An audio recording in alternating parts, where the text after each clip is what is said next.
அனைவருக்கும் வணக்கம். கடகராசிக்காரர்களுக்கு 5 மற்றும் 10ஆம் இடத்தின் அதிபதியாக இருக்கக்கூடிய செவ்வாய் 27/12/2023 முதல் மிக வலுவாக 6இல் அமரப்போகிறாருங்க. 6ஆம் இடத்திற்கு செவ்வாய் வருவது அமோகமான வளர்ச்சியை அள்ளி கொடுக்கக்கூடிய ஒரு அமைப்பாக பார்க்கப்படுகிறது.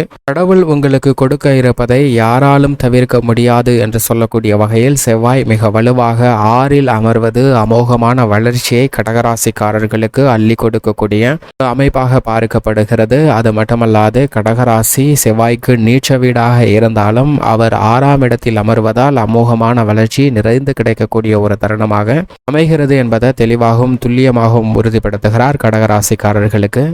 கடவுள் உங்களுக்கு கொடுக்க இருப்பதை யாராலும் தடுக்க முடியாது. ஆட்சி பலத்தை இழந்த செவ்வாய் தனது நட்பு கிரகமான குருவின் ஆட்சி வீடான தனுசு ராசியில் 27/12/2023 முதல் வலுவாக சஞ்சரிக்க போகிறாருங்க. செவ்வாய் தனுசு ராசிக்கு வருவது நல்லதொரு மாற்றத்தை ஏற்படுத்தி கொடுக்கக்கூடிய ஒரு அமைப்பாக பார்க்கப்படுகிறது. ஏனென்றால் வீரத்தை விளைநிலமாக கொண்டவர் செவ்வாய். பூமிக்காரகன் மங்களகாரகன் என்று அழைக்கக்கூடிய செவ்வாய் மிக சிறப்பான அமைப்பில் மிக வலுவாக 3, 6, 11 ஆகிய இடங்களில் அளவற்ற முறையில் நன்மையை அள்ளி கொடுக்கக்கூடிய ஒரு வலுவான அமைப்பில் சஞ்சரிப்பாருங்க. அதே போன்று 5, 7 மற்றும் 9 ஆகிய இடங்களிலும் நல்ல பலன்களை நிறைந்து கொடுக்கக்கூடிய ஒரு அமைப்பில் சஞ்சரிப்பார். ஆனால் ஜென்மத்திலோ அஷ்டமத்திலோ அமரும்போது அவ்வளவு நன்மை நிறைந்த ஒரு அமைப்பாக பார்க்க முடியாது.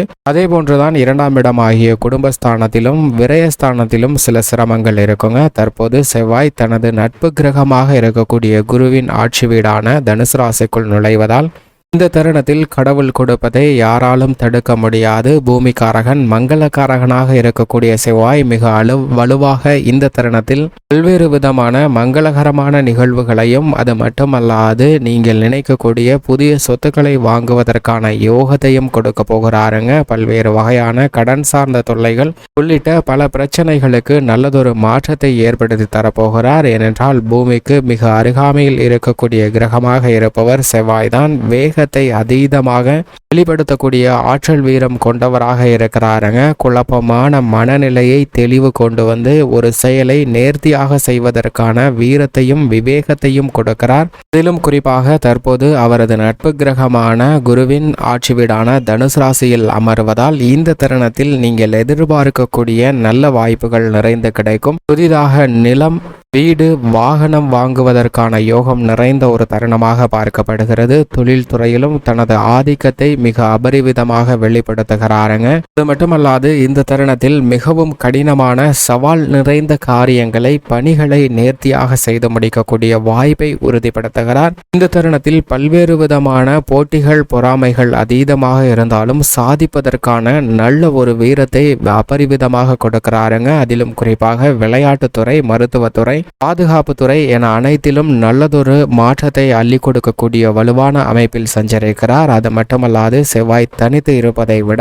மற்றொரு கிரகத்துடன் சேரும்போது பல்வேறு விதமான யோகங்களை அள்ளி கொடுக்கிறாருங்க. அதிலும் குறிப்பாக செவ்வாய் சனியுடன் இணைந்திருக்கும் போது இவ்வளவு நன்மை கிடைக்க இயலாத ஒரு அமைப்பாக பார்க்கப்படுகிறது. ஏனென்றால் செவ்வாய்க்கு சனி சமகிரகமாக பார்க்கப்பட்டாலும் சனியின் பார்வையில் செவ்வாய் பகை கிரகமாக பார்க்கப்படுவதால் சனியுடன் இணையும் போது அவ்வளவு சிறந்த நன்மை கிடைக்காது. ஆனால் அதே சமயம் இந்த தருணத்தில் செவ்வாயின் நட்பு கிரகமாக இருக்கக்கூடிய சூரியனுடன் இணைந்து சஞ்சரிக்க போகிறாருங்க. செவ்வாய் சூரியனுடன் இணைவது பல்வேறு வகையில யோகம் நிறைந்த ஒரு அமைப்பாக பார்க்கப்படுகிறது. ஆளுமையும் அதிகாரமும் கொண்ட முதன்மை கிரகமாக இருக்கக்கூடிய சூரியனுடன் மங்களகாரகன், பூமிக்காரகன் என்று சொல்லக்கூடிய செவ்வாய் இணைவதன் காரணமாக எந்த விதமான பணிகளாக இருந்தாலும் துரிதமாக விரைவாக செயல்படுவதற்கான வாய்ப்பு உருவாகிறது. எனவே சூரியனுடன் இணைவதால் இந்த தருணத்தில் நல்ல பல முன்னேற்ற வாய்ப்புகள் அபரிவிதமாக கிடைக்க போகிறது. தொழில்துறை, வியாபாரத்துறை, உத்தியோக ரீதியாக மிக சிறந்த மாறுதல்களை நிறைந்து பெறுவதற்கான வாய்ப்பை உறுதிப்படுத்துகிறாருங்க செவ்வாய். அது மட்டுமல்லாது செவ்வாய் ஆண் கிரகமாக பார்க்கப்படுகிறார். பெண் கிரகமாக உள்ள சுக்கிரனுடன் இணையும் போது பல்வேறு விதமான மங்களகரமான சுப நிகழ்வுகள் மிக சிறப்பாக நடைபெறும். குருவுடன் இணைந்தால் அபரிவிதமான செல்வ செழிப்பு நிறைந்து கிடைப்பதற்கான வாய்ப்பை உருவாக்கி கொடுக்கிறாருங்க. அதே போன்று சந்திரனுடன் இணையும் போது நிறைந்த மாற்றத்தையும் முன்னேற்றத்தையும் அபரிவிதமாக வெளிப்படுத்த போகிறார். இந்த தருணத்தில் சந்திரனுடனும் சூரியனுடனும் இணைந்து சஞ்சரிக்க போகிறாருங்க. அது மட்டுமல்லாது மிக விரைவில் புதனுடனும் சுக்கிரனுடனும் இணைந்து தனுசு ராசியில் சஞ்சரிக்க போகிறாருங்க. எனவே இந்த தருணத்தில் செவ்வாய் தனுசு ராசியில் சஞ்சரிக்கும் போது பல்வேறு விதமான நன்மைகள் நிறைந்து கிடைக்க போகிறது. ஏனென்றால் சனியுடன் இணையவில்லை. அது மட்டுமல்லாது சனி செவ்வாய் பார்வையும் ஏற்படாததால் பல சிரமங்கள் குறைவதற்கான வாய்ப்பு நிச்சயமாக உருவாகிறதுங்க. நட்பு கிரகங்களாக இருக்கக்கூடிய பல கிரகநிலைகளுடன் இணைவது மட்டுமல்லாது குருவின் சுப பார்வையும் அபரிவிதமாக இந்த தருணத்தில் செவ்வாயின் மீது கிடைக்கிறது. செவ்வாயின் மீது குருவின் சுப பார்வை அதீதமாக விழக்கூடிய இந்த தருணத்தில் திட்டமிட்டதை விட மிக சிறந்த வளர்ச்சியும் முன்னேற்றமும் நிறைந்து கிடைக்கும். அதிலும் குறிப்பாக இந்த தருணத்தில் சனி கும்பராசியில் அமர்ந்து விருச்சிக ராசியை பார்க்கிறார். அது அவ்வளவு நன்மை தரக்கூடிய அமைப்பு இல்லை. எனவே தற்போது தனுசு ராசிக்கு மாறக்கூடிய நிகழ்வு என்பது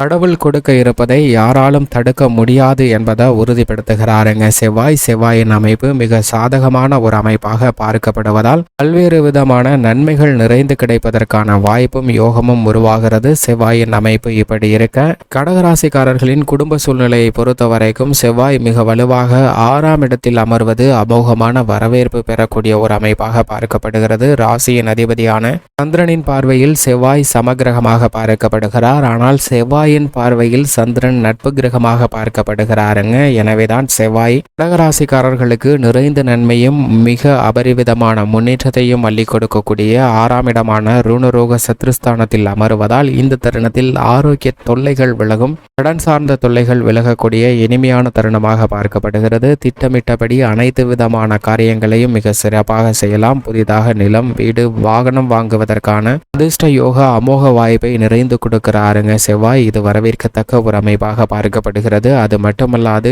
இந்த தருணத்தில் கடகராசிக்காரர்களுக்கு ஜென்ம ராசியையும் 9 மற்றும் 12ஆம் இடத்தையும் அவருடைய சுப பார்வையால் பார்க்கிறாருங்க. செவ்வாய் ஜென்ம ராசியை கடகராசிக்காரர்களுக்கு பார்ப்பது மிகப்பெரிய அளவில் முன்னேற்ற வாய்ப்பை நிறைந்து கொடுக்கக்கூடிய ஒரு அமைப்பாக பார்க்கப்படுகிறது. செவ்வாயினுடைய பார்வை கடகராசிக்காரர்களுக்கு கிடைக்கக்கூடிய இந்த தருணத்தில் பல்வேறு விதமான சுப நிகழ்வுகள், எதிர்பார்க்கக்கூடிய எதிர்பார்ப்புகளில் ஏற்பட்ட தடைகள் அனைத்தும் விலகி நிறைந்த நன்மையும் முன்னேற்றமும் அபரிவிதமாக கிடைக்கக்கூடிய ஒரு இனிமையான தருணமாக அமைகிறது என்பதை தெளிவாகவும் துல்லியமாகவும் உறுதிப்படுத்துகிறாருங்க. இது வரவேற்கத்தக்க ஒரு அமைப்பாக பார்க்கப்படுகிறது. அது மட்டுமல்லாது 9ஆம் இடமான பாக்கியஸ்தானத்தை 4ஆம் பார்வையால் பார்க்கிறார். எனவே பெண்மணிகளுடைய எதிர்பார்ப்பு பூர்த்தியாகும். மேலும் சப்தம பார்வையால் விரயஸ்தானத்தை பார்ப்பதால் பல்வேறு வகையான விரய செலவுகள் சுப விரயங்களாக மாறுவதற்கான யோகம் உண்டு. அலைச்சல் சிரமம் குறைந்து நிம்மதி அதிகரிக்கக்கூடிய ஒரு இனிமையான தருணமாக பார்க்கப்படுகிறது. சில நேரங்களில் அலைச்சல் அதிகரித்தாலும் அதற்கான ஆதாயம் அதிகரிக்கக்கூடிய ஒரு சிறந்த தருணமாக கடகராசிக்காரர்களுக்கு நிச்சயமாக